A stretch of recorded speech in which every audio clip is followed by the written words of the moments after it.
Yang dimaksud ghaib adalah apa yang tersembunyi dari manusia tentang perkara-perkara yang akan datang atau yang telah lalu dan apa yang tidak mereka lihat.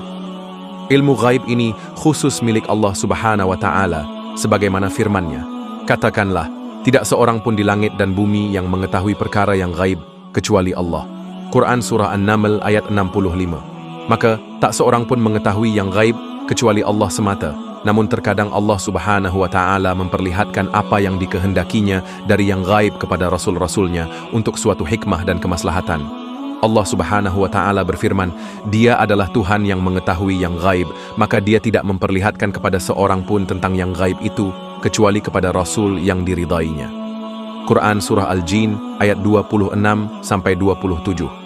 Artinya Allah Subhanahu wa Ta'ala tidak memperlihatkan sesuatu pun dari masalah gaib kecuali kepada orang yang dipilihnya untuk mengemban risalahnya. Allah Subhanahu wa Ta'ala memperlihatkan kepadanya apa yang dikehendakinya dari masalah gaib, karena bukti kenabiannya adalah mukjizat, dan di antara mukjizat itu adalah mengabarkan tentang masalah gaib yang diperlihatkan Allah Subhanahu wa Ta'ala kepadanya. Dan hal ini berlaku umum bagi Rasul utusan Allah, baik dari jenis malaikat maupun dari jenis manusia.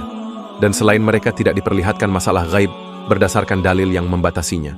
Barang siapa mengaku mengetahui ilmu gaib dengan cara apapun, padahal ia bukan orang yang dipilih Allah Subhanahu wa Ta'ala sebagai Rasul, maka ia adalah pendusta dan kafir.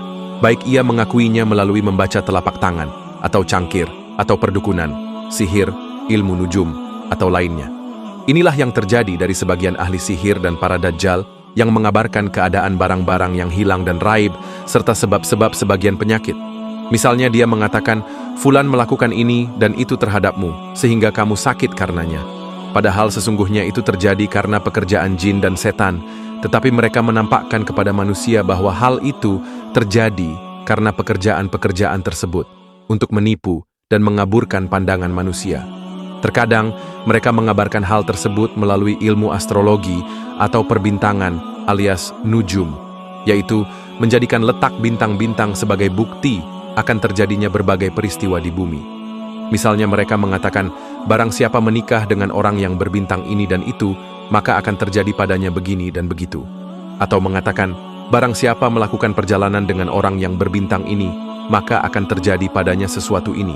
Atau barang siapa dilahirkan dengan bintang ini dan itu, maka akan terjadi padanya kebahagiaan atau kesengsaraan ini. Demikian seperti yang dimuat pada sebagian majalah murahan dari berbagai bentuk takhayul dan dongeng seputar bintang-bintang dan nasib yang terjadi karenanya. Sebagian orang-orang bodoh dan yang lemah iman malahan terkadang pergi kepada ahli nujum dan bertanya kepada mereka tentang masa depannya, apa yang bakal menimpanya, tentang pernikahannya dan sebagainya. Padahal, barang siapa mengaku mengetahui ilmu gaib atau membenarkannya percaya kepada orang yang mengaku hal tersebut, maka dia adalah musyrik dan kafir, sebab dia mengaku bersekutu dengan Allah Subhanahu wa Ta'ala dalam hal merupakan kekhususan baginya. Dan bintang-bintang itu adalah makhluk yang tunduk kepada Allah Subhanahu wa Ta'ala, yang tidak memiliki sesuatu urusan apapun. Ia tidak menunjukkan kesengsaraan atau kebahagiaan dan kematian atau kehidupan.